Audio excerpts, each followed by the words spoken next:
gotta see this. Yes, Master. What is it? I think I'm in love.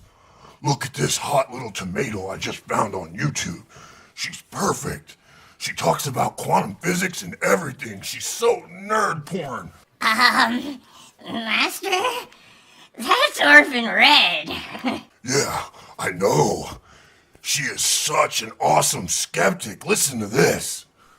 You're a citizen of the world, and as a citizen of the world, you have a responsibility to make sure that knowledge is valued and truth is the standard by which we separate knowledge from belief. A belief might be true, it might be false. Knowledge, by definition, should be true.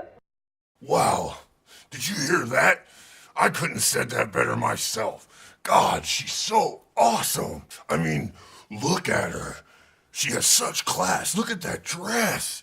And her skin is so pale. She looks like she's already dead. Big D, likey like. I think you should just keep watching a little bit more, Master. Oh, I certainly will. In order for a camera to take a picture, the light has to fall onto the sensors in such a way as to form an image. And in order to do that, it has to be consciously observed. What the fuck? There's no one in the rings of Saturn watching this happen, then those photons are going to maintain their probability distribution state. They're not going to collapse into particles. So they're not going to form an image on the sensor in the Cassini. It's just going to be interference patterns. What the fuck did you just say? Do you see where the problem lies here? Yeah. This bitch needs some D. Ha ha ha ha ha.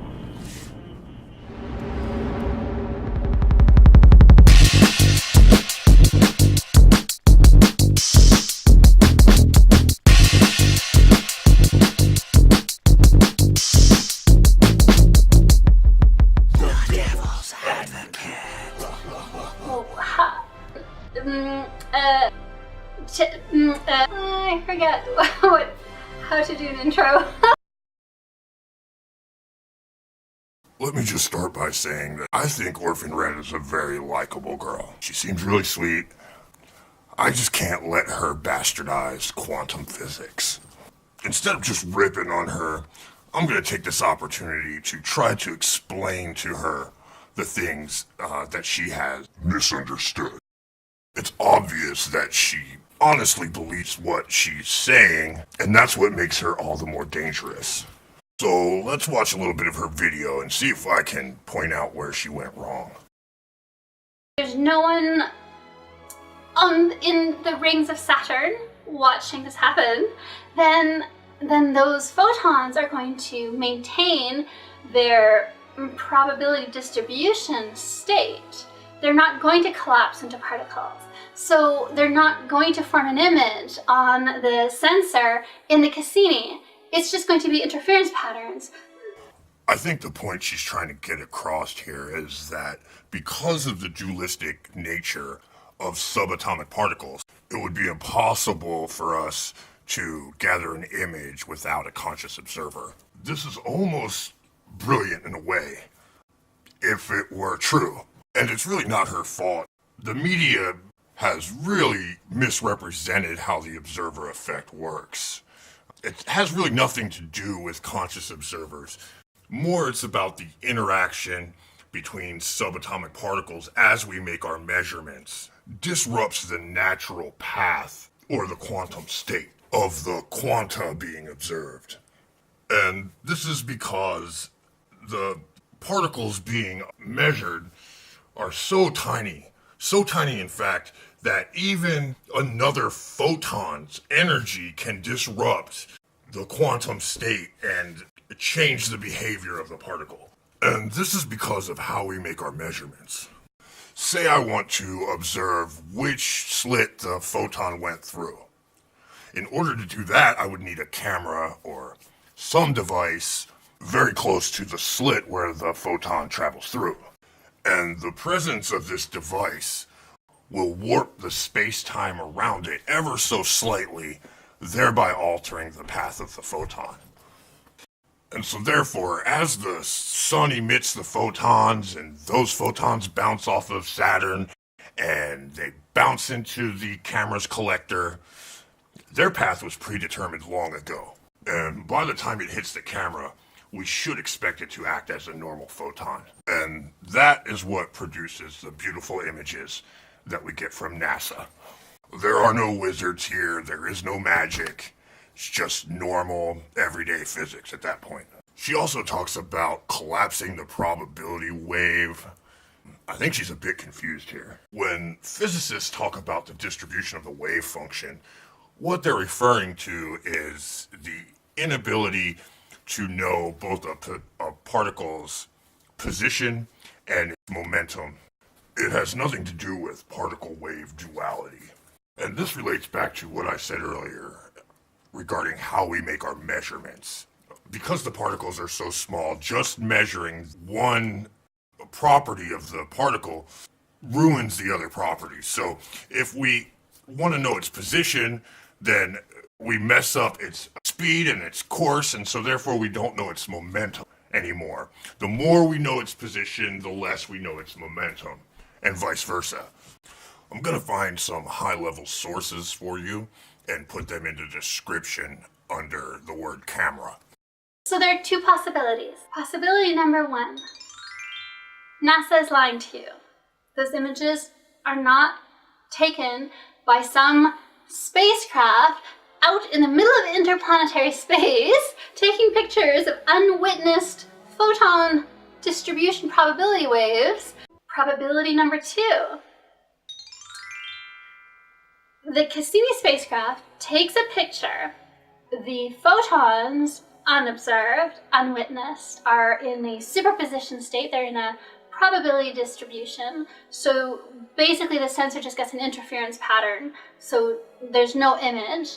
And then the Cassini spacecraft takes the no image interference pattern data and beams it through interplanetary space, through the Van Allen belts, through the high-speed electron plasma shield around the Earth, through the atmosphere, into NASA headquarters, where the information being beamed is received and analyzed by a computer software of some kind.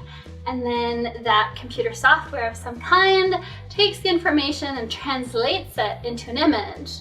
And then that image is then tweaked by artists to make it, to adjust the colors and to make it beautiful. And those are the images that then are put out. That would require that the act of the first person at NASA to open the image file that the computer has created from digital data, from ones and zeros, somehow affects the past. That observation of the image itself goes backwards in time and affects the photon probability distribution wave at the Cassini spacecraft out at Saturn and collapses them into photons in the past. Or possibility number 3.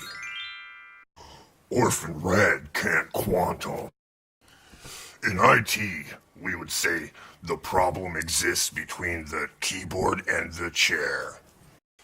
And honey, that's you. What you just said sounds like complete woo, I have to say it. I barely understand what it is you're trying to say here. First, from the photon's point of view, the entire universe, all of space and time, exists as one single point.